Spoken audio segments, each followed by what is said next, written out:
신명기 19장 14에서 21절 말씀입니다.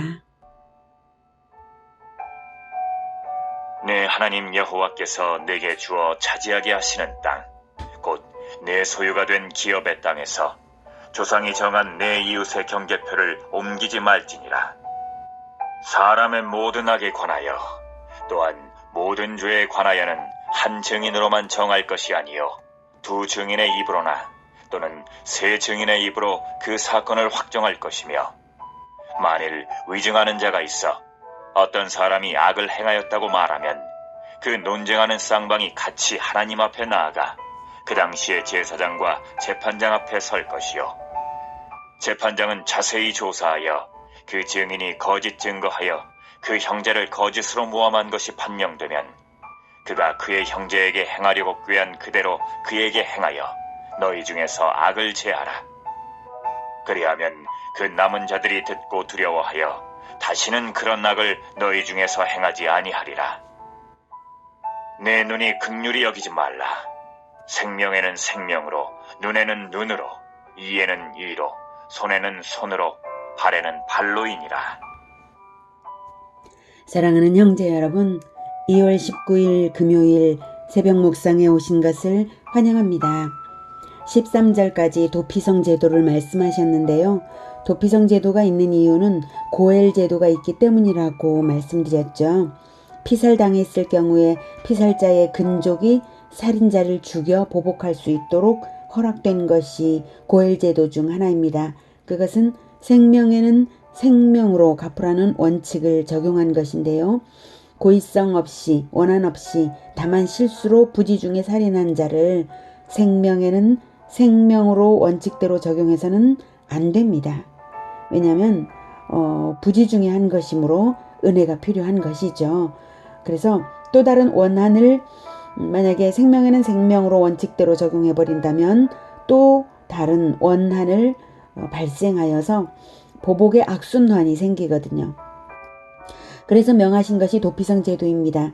도피성에 도피하여 있는 동안에는 정식 재판을 받을 때까지 생명을 보호받는 것입니다. 정식 재판 때까지이니까 재판이 분명히 있으니까요. 공의의 원칙이 사라진 것도 아니죠. 그래서 도피성 제도는 은혜의 원칙과 공의의 원칙이 다 조화롭게 있는 그러한 제도입니다. 도피성 제도는 공의와 사랑이 조화롭게 나타납니다. 최후의 심판 때까지 판결이 유보되어 있고 그 안에 들어가면 보호된다는 점에서 도피성은 그리스도를 예표합니다. 그리스도께서 십자가상에서 아버지 저들을 사하여 주옵소서, 자기들이 하는 것을 알지 못함이니이다 라고 기도하셨으므로 우리는 마귀에게 속았던 죄를 고백하여서 죄사함 받고 그분 안에서 죄로부터 보호받는 것입니다. 그리스도 안에 있으면 마귀를 대적할 수 있는 것입니다. 최후의 심판날까지 그리스도 밖으로 나가지 말고 그 안에 거하며 마귀를 대적하여야 하겠습니다. 그리스도는 회개하는 자의 도피성입니다.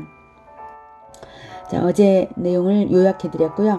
오늘 읽은 14절은 땅에 관한 공의입니다. 14절 15에서 21절은 재판의 공의를 위한 증인 확보와 위증에 대한 처벌의 공의이고요.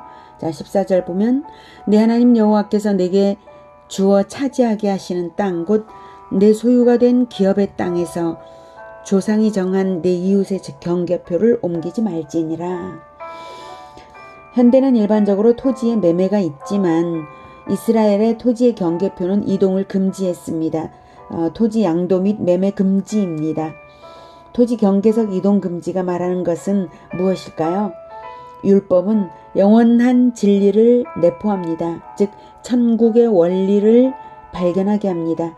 경계석 이동 금지가 말하는 것은 천국에는 들어가기만 가면 누구에게나 영토가 있고 각자의 영역은 그 경계가 정해진 대로 보장된다는 것입니다. 그렇다면 천국은 개인의 영역이 완전히 획일적일까요? 그것은 그렇지 않다고 봅니다.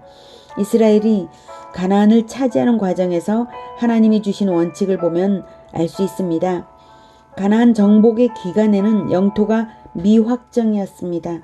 지파별로 제비를 뽑아서 차지할 땅을 정한 후에 전쟁을 수행했고 수행한 만큼 하나님께서 이기게 하셔서 차지했습니다.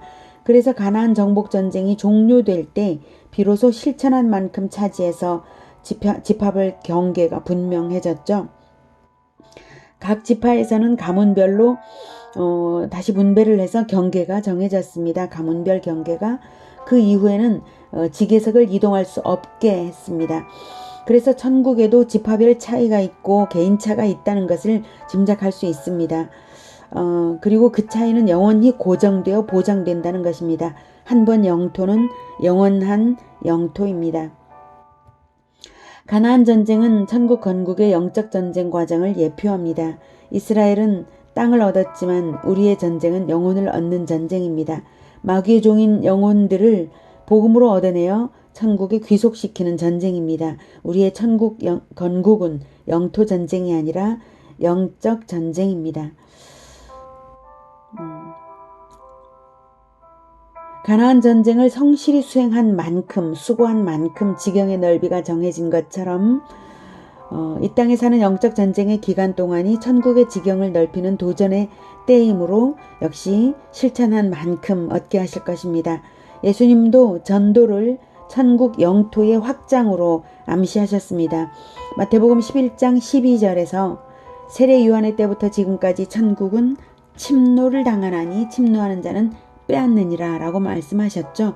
천국을 침노를 하는 자처럼 마치 영적 전쟁을 하는 자처럼 천국을 얻으라 이런 뜻이죠. 전도하라 이 뜻입니다.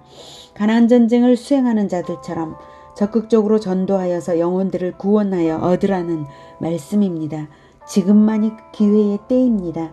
이 때가 지나고 예수님이 오신 후에는 영역이 고정되는 때가 됩니다. 왜냐하면 행한 만큼 받는 것이기 때문입니다. 그것이 공의입니다. 15절에서 21절이 공의로운 또한 증인 제도를 말하는데요.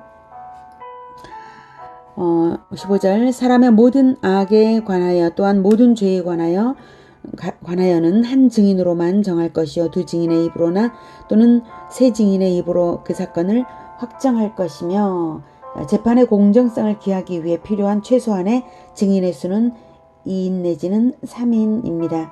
다음 16절에서 21절 쭉 이제 위증하는 자에게 그가 행하려고 한 대로 행하라 말하고 있죠. 16에서 19절을 보면 만일 위증자가 있어서 그 위증자에게 행하려고 꾀한 그대로 그에게 행하라. 증인에 대한 공의입니다. 동해보복법의 원리가 그대로 있죠. 대접하는 대로 대접받는 원리입니다. 19, 21절을 보면 행하려고 행한 그대로가 바로 무엇입니까? 생명에는 생명으로, 눈에는 눈으로 갚게 하라는 것이죠. 대접하는 대로 대접받는 원리이고요. 20절 그리하면 그 남은 자들이 듣고 두려워하여 다시는 그런 악을 너희 중에서 행하지 아니하리라. 이것은 동해보복법은 범죄 방지를 목적으로 한다는 것을 보여줍니다. 일반적으로 이스라엘뿐만 아니라 고대 근동 국가들은 거의 동해보복법을 채택했습니다. 그에 비해 예수님은 사랑과 희생의 법을 가르치셨는데요. 원리는 같습니다. 마태복음 5장 38에서 44절을 보면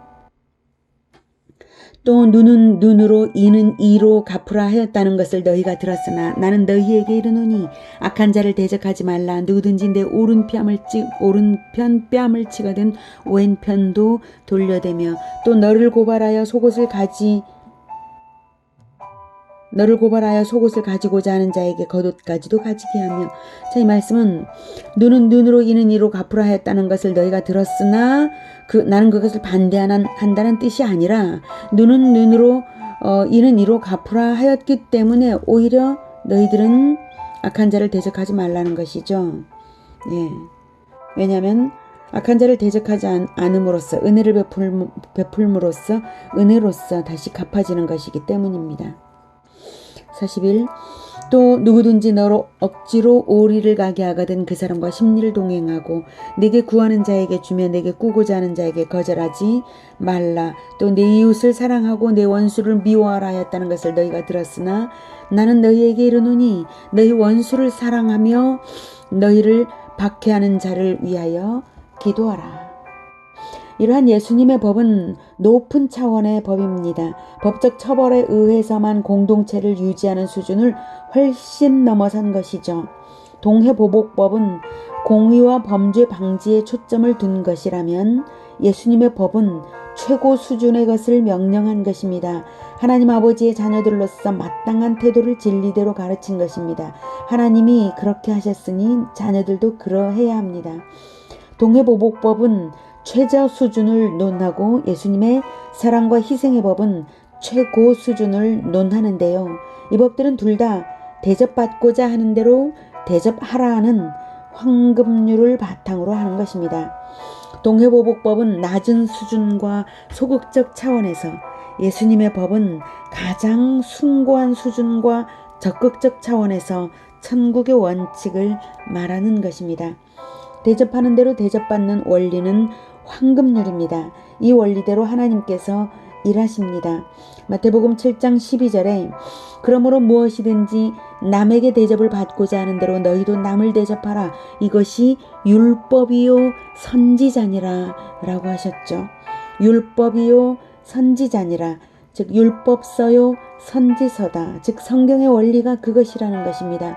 생명에는 생명으로, 눈에는 눈으로 갚으라는 것은 대접받는 대로 대접하는 원리를 긍휼 없이 행하게 함으로써 죄악을 방지하려는 목적이었습니다. 그러나 예수님은 같은 원리로서 은혜의 선순환으로 들어오라고 명하고 계신 것입니다. 또 눈은 눈으로 이는 이로 갚으라 했다는 것을 너희가 들었으나 나는 너희에게 이르노니 너희 원수를 사랑하며 너희를 박해하는 자를 위하여 기도하라. 예수님은 내가 원수인 너희를 생명 바쳐 사랑했으니 너희도 원수를 사랑하라는 것이죠. 대접받았으니 대접하라는 명령입니다. 그러면 다시 은혜로운 대접을 하나님께 받을 것이라는 말씀입니다. 마태복음 7장 7에서 12절에는 구하라 그리하면 너희에게 주실 것이요 찾으라 그리하면 찾아낼 것이요 문을 두드리라 그리하면 너희에게 열릴 것이니 구하는 이마다 받을 것이요 찾는 이는 찾아낼 것이요 두드리는 이에게는 열릴 것이니라. 너희 중에 누가 아들이 떡을 달라 하는데 돌을 주며 생선을 달라 하는데 뱀을 줄 사람이 있겠느냐? 너희가 악한 자라도 좋은 것으로 자식에게 줄 알거든 하물며 하늘에 계신 너희 아버지께서 구하는 자에게 좋은 것으로 주시지 않겠느냐. 그러므로 무엇이든지 남에게 대접을 받고자 하는 대로 너희도 남을 대접하라. 이것이 율법이요 선지자니라. 네. 7절에 구하고 찾고 두드리면 하나님께서 주시는 이유는 예수님이 자기 생명으로 우리의 죄값을 갚아드려서 우리를 하나님의 자녀로 이끌어 하나님께 자녀로 서게 하셨기 때문입니다. 그래서 하나님은 예수님께 받으시고 우리에게 갚아주시는 것입니다. 예수님은 그래서 은혜의 선순환 안으로 들어오라 명령하시는 것입니다. 원수를 은혜로써 대접하라. 원수인 너를 내가 은혜로써 대접했듯이 은혜로써 대접하라. 그러면 다시 아버지께서 은혜로써 대접해 주실 것이다. 이 말씀이죠.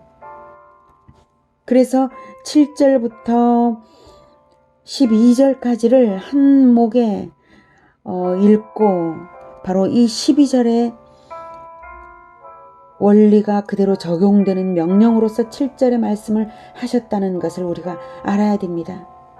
무엇이든지 남에게 대접을 받고자 하는 대로 너희도 남을 대접하라. 이 원리대로 내가 했으니 너희도 그렇게 하라. 그러면 아버지께서 다시 그렇게 하신다. 이것입니다.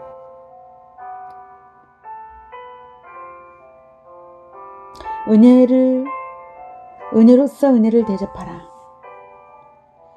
은혜로서 은혜로 대접하라. 그러면 다시 아버지께서 은혜로서 대접해 주실 것이다. 이 말씀입니다. 오직 은혜만이 선순환되는 그것이 천국입니다. 예수님은 십자가로서 생명에는 생명으로 우리를 대신해 갚으셨습니다. 우리가 할 일은 오직 은혜는 은혜로서 갚는 것만, 예수님의 은혜에는 이웃을 위한 은혜로서 갚는 것만 남았습니다. 대접하는 대로 대접받는 원리는 황금률입니다. 공의에 적용할 때 가차없는 공의가 되고 사랑에 적용할 때 말할 수 없는 은혜가 되는 원리입니다. 생명에는 생명으로 갚으라. 하나님은 그대로 하십니다. 은혜로서 대접받은 우리는 오직 은혜로서 이웃을 대접해드리는 인생들이 되기를 축복합니다. 기도하겠습니다. 하나님, 우리는 말할 수 없는 것을 받았습니다. 예수님의 생명, 그것을 은혜로서 받았으니 우리가 도무지 갚을 길이 없지만 예수님의 명령대로 따라서 다시 은혜로서 갚아나가는 인생 살겠습니다. 우리의 작은 은혜 갚음일지라도 하나님께서 그것을 다시 은혜로서, 더욱 큰 은혜로서 우리에게 갚아주실 것을 또한 기쁨으로 바라봅니다. 예수님께서 우리를 위하여 생명으로 갚아주셨기에 말할 수 없는 은혜의 선순환 안에 들어왔사오니 하나님, 오직 이 은혜의 선순환 안에서만 살아가며 우리의 삶에 은혜로 충만하게, 또 은혜 갚음으로 충만하게 하여 주시옵소서. 예수 그리스도 이름으로 기도드립니다. 아멘. 이어지는 시간은 개인 기도 시간입니다.